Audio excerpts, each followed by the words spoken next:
السلام علیکم۔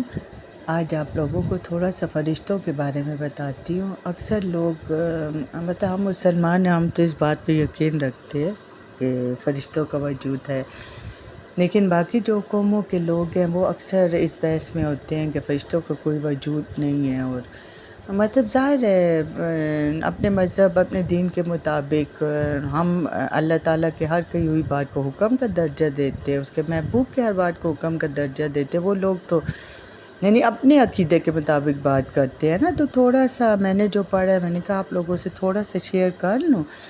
تو فرشتوں کے بارے میں گواہی تو دیکھو، حضرت عائشہ رضی اللہ تعالیٰ عنہ فرماتی ہیں کہ جبرائیل علیہ السلام کو حضرت صلی اللہ علیہ وآلہ وسلم نے ان کی اصلی شکل میں 2 دفعہ ملاحظہ فرمایا۔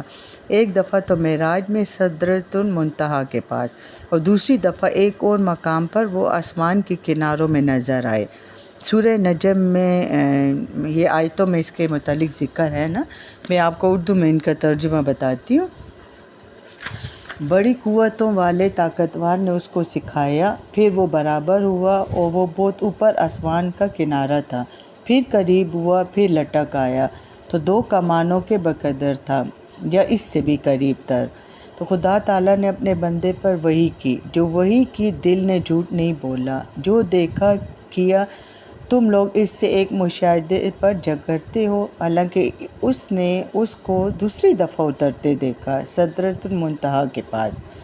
سورہ تکویر کی حسب ذیل آیتوں سے ظاہر ہوتا ہے کہ کفار آپ صلی اللہ علیہ وآلہ وسلم کو مجنون اس لیے کہتے تھے، نعوذ باللہ، کہ آپ صلی اللہ علیہ وآلہ وسلم اس غیر مشاہدہ ہستی کے مشاہدے کا دعویٰ کرتے تھے۔ مطلب وہ ان فرشتوں کو نہیں مانتے تھے جبکہ آپ ان کو دیکھنے کا دعویٰ کرتے تھے۔ سمجھ آئی ہے نا؟ تو یہ ایک بزرگ پیغام رساں کی بات ہے۔ قوت والا جو عرش والے خدا کے پاس معتبر ہے، وہاں اس کی اطاعت کی جاتی ہے۔ وہ امانت دار ہے، تمہارا ساتھی یعنی پیغمبر مجنون نہیں ہے۔ یقیناً اس کو آسمان کے کھلے کنارے میں دیکھا۔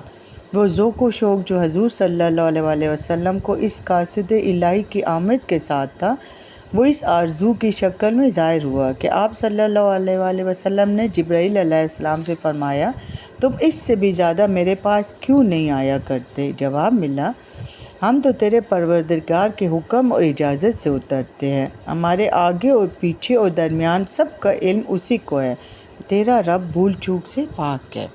سبحان اللہ۔ حضرت ابو ذر رضی اللہ عنہ کہتے ہیں کہ ایک دفعہ شب کو میں نکلا تو دیکھا کہ حضرت صلی اللہ علیہ وآلہ وسلم تنہا چاندی میں ٹہل رہے ہیں۔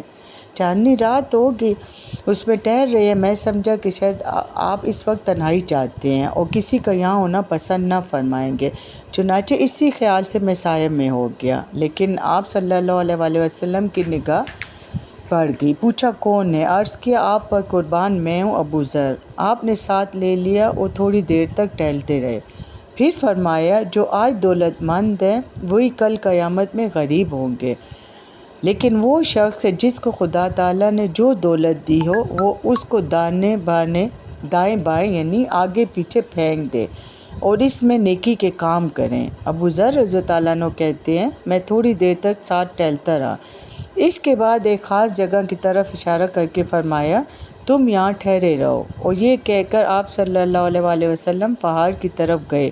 میری نگاہوں سے اوجھل ہو گئے، میں نے دور سے آواز سنی تو میں ڈرا، لیکن چونکہ آپ نے حکم دیا تھا کہ میں اپنی جگہ سے نہ ٹلوں اس لیے ٹھہرا رہا۔ تھوڑی دیر کے بعد آپ سامنے سے آتے نظر آئے، زبان مبارک سے یہ فرما رہے تھے کہ اگرچہ چوری کرے اور زنا کرے۔ میں نے کہا یا رسول اللہ صلی اللہ علیہ وآلہ وسلم، میں آپ پر قربان ہوں، آپ پہاڑی کی اوٹ میں کس سے باتیں کر رہے تھے؟ فرمایا کیا تم نے آواز سنی؟ عرض کی ہاں۔ فرمایا جبرائیل علیہ السلام تھے، پہاڑی کے بیچ میں مجھے نظر آئے اور کہا کہ اپنی امت کو خوشخبری سنا دیجیے، جو اس حال میں مرا اس نے کسی کو خدا کا شریک نہ ٹھہرایا ہو، یعنی اس حال میں جو مرے نا وہ جنت میں داخل ہوگا۔ حضرت صلی اللہ علیہ وآلہ وسلم فرماتے ہیں میں نے کہا یا جبرائیل، یعنی ان کو کہا نا کہ کیا اس نے زنا چوری کیوں نہ کی ہو؟ جواب دیا ہاں۔ میں نے پھر کہا اگرچہ زنا چوری کیوں نہ کی ہو؟ وہی جواب دیا ہاں۔ میں نے پھر کہا کہ اس نے زنا یا چوری کیوں نہ کی ہو؟ تیسری دفعہ بھی آپ نے یہی جواب دیا کہ ہاں۔ جبرائیل علیہ السلام کے علاوہ دوسرے ملائکہ کا بھی حضرت صلی اللہ علیہ وسلم کی خدمت میں آنا ثابت ہے۔ قرآن مجید میں جبرائیل علیہ السلام کے علاوہ ایک دو اور فرشتوں کے نام بھی آئے ہیں، جن میں سے ایک میکائیل علیہ السلام ہے۔ یہودیوں نے قرآن پاک کے ماننے سے اس لیے اپنا انکار ظاہر کیا تھا کہ جبرائیل علیہ السلام کی وساطت سے نازل ہوتا ہے نا، یعنی خدا تعالیٰ نے اس کے جواب میں کہا جو خدا کا اور اس کے فرشتوں کا اور اس کے پیغمبروں کا اور جبرائیل اور میکائیل کا دشمن ہو تو خدا ان کافروں کا دشمن ہے۔ یہودیوں کے اعتقاد میں یہ عرش الہی کے 4 مخصوص فرشتوں میں سے ایک کا نام تھا۔ یہ خاص طور پر اسرائیل اور اس کے خاندان کا محافظ سمجھا جاتا تھا اور لڑائیوں میں اس کی مدد کیا کرتا تھا۔ عیسائیوں کے عقیدے کے مطابق یہی فرشتہ تھا جو کوہ طور پر حضرت موسیٰ علیہ السلام سے ہم کلام ہوتا تھا۔ میکائیل علیہ السلام بھی حضرت صلی اللہ علیہ وسلم کی خدمت میں کئی بار حاضر ہوئے ہیں۔ معراج کے موقع پر جو 2 فرشتے آئے تھے وہ جبرائیل علیہ السلام اور میکائیل علیہ السلام تھے۔ اسی طرح غزوہ احد میں جو 2 فرشتے دشمنوں سے آپ صلی اللہ علیہ وسلم کی حفاظت کرتے تھے وہ بھی جیسا کہ صحیح مسلم میں ہے جبرائیل علیہ السلام اور میکائیل علیہ السلام تھے۔ بعض روایتوں میں ہے کہ نبوت کے ابتدائی 3 سالوں میں میکائیل علیہ السلام ہی آپ کے ساتھ تھے۔ اچھا، پھر جبرائیل علیہ السلام اور میکائیل علیہ السلام کے ناموں کے علاوہ یعنی دوسرے فرشتوں کے بھی نام آتے ہیں نا۔ صحیح روایتوں سے ثابت ہے کہ انہی کی روحانی تائیدات کا اثر تھا کہ آپ صلی اللہ علیہ وسلم کا دل ہر وقت سکنیت الہی سے معمور رہتا تھا۔ آپ کے دوش مبارک پر جب نبوت کا بار گراں رکھا گیا تو یقیناً آپ کو نظر آتا ہوگا کہ ایک طرف بظاہر ایک دست و پا انسان ہے جس کے قبضے میں نہ سونے چاندی کے خزانے ہیں، نہ اس کے علم کے نیچے خود اس کی ذات کے سوا کوئی دوسرا سپاہی ہے، اور دوسری طرف ایک دنیا ہے جس کے ہاتھوں میں دنیاوی دولت کے خزانے ابھر رہے ہیں اور جس کے پرچم کے زیر سایہ ہزاروں اور لاکھوں کا ٹڈی دل ہر وقت حق کے مٹانے کو آمادہ پیکار ہے۔ یہ وہ وقت تھا جب فرشتوں کو حکم پہنچا کہ میرے پیغمبر کو اپنی بشارتوں اور خوشخبریوں سے مطمئن کرو۔